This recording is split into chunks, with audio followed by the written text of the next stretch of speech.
Good morning students. आज हम पाठ कंचा का पेज नंबर 88 करेंगे। आइए अब हम शुरू करते हैं। तो फिर सवाल खूब रहा, क्या उसे कंचा चाहिए, क्या चाहिए उसे खुद मालूम नहीं है। जो भी हो, उसने कंचे को छू कर देखा। जार को छूने पर कंचे का स्पर्श करने का एहसास हुआ। अगर वह चाहता तो कंचा ले सकता था, लिया होता तो। यहाँ ये बताया गया है कि दुकानदार के पूछने पर कि क्या उसे कंचा चाहिए, उसने सिर हिलाकर मना कर दिया।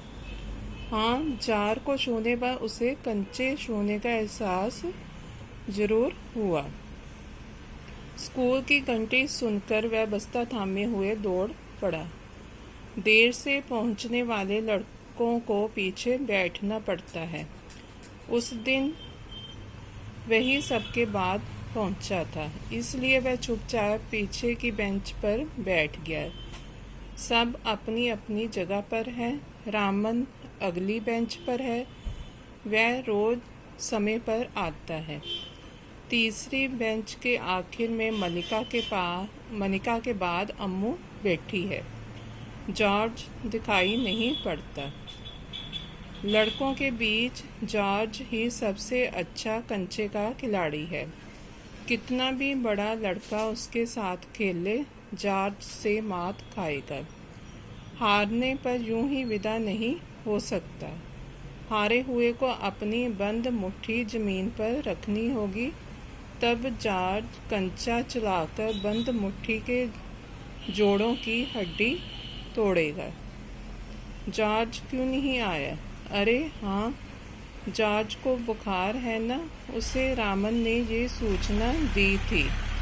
उसने मलिका को सब बताया था। जॉर्ज का घर रामन के घर के रास्ते में पड़ता है। अप्पू कक्षा की तरफ ध्यान नहीं दे रहा। यहाँ ये बताया गया है कि स्कूल की घंटी सुनकर वह भागकर स्कूल गया। देर से आने के कारण उसे सबसे पीछे बैठना पड़ा। उसका मित्र जॉर्ज उसे नहीं दिखाई दे रहा था। जॉर्ज जो है कंचे का सबसे अच्छा खिलाड़ी था और उसको बुखार है।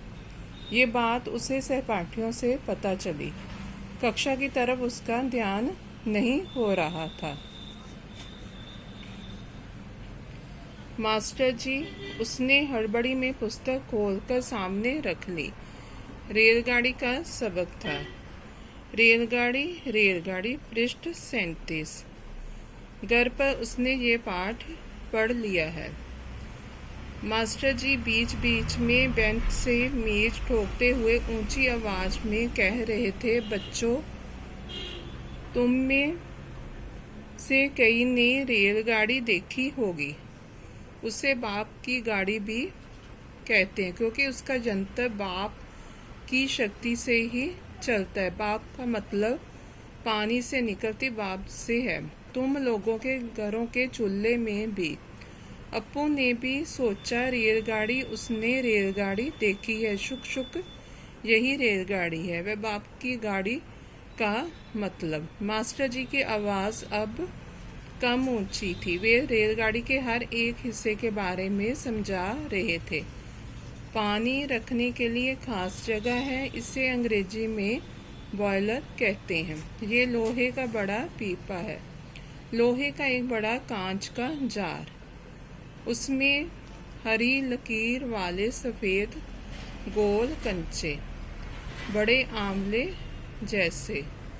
जॉर्ज जब अच्छा होकर आ जाएगा तब उससे कहेगा।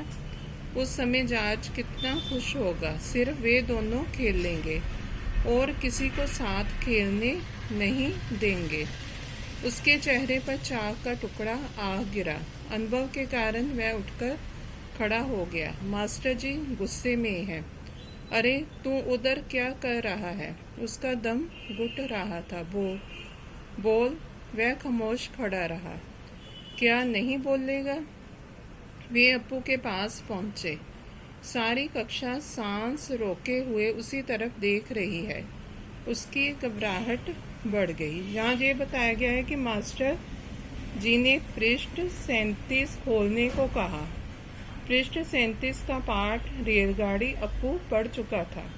मास्टर जी पढ़ा रहे थे पर उसका मन पढ़ने में नहीं लग रहा था। उसका मन खरीदारियों वाले कंचे और जार्ज के साथ खेलने में लगा था। मास्टर जी ने उसका ध्यान और कहीं जानकर उससे पूछा, तू उधर क्या कर रहा है? उसका दम घुट रहा था और वह खामोश खड़ा रहा। और मास्टर जी ने उससे कहा कि क्या नहीं बोलेगा, और वह अप्पू के पास पहुंचे। सारी कक्षा सांस रोके हुए उसकी तरफ देख रही थी और उससे उसकी घबराहट बढ़ गई। आज यहाँ तक की करेंगे और नेक्स्ट पेज हम नेक्स्ट वीडियो में करेंगे। थैंक्स।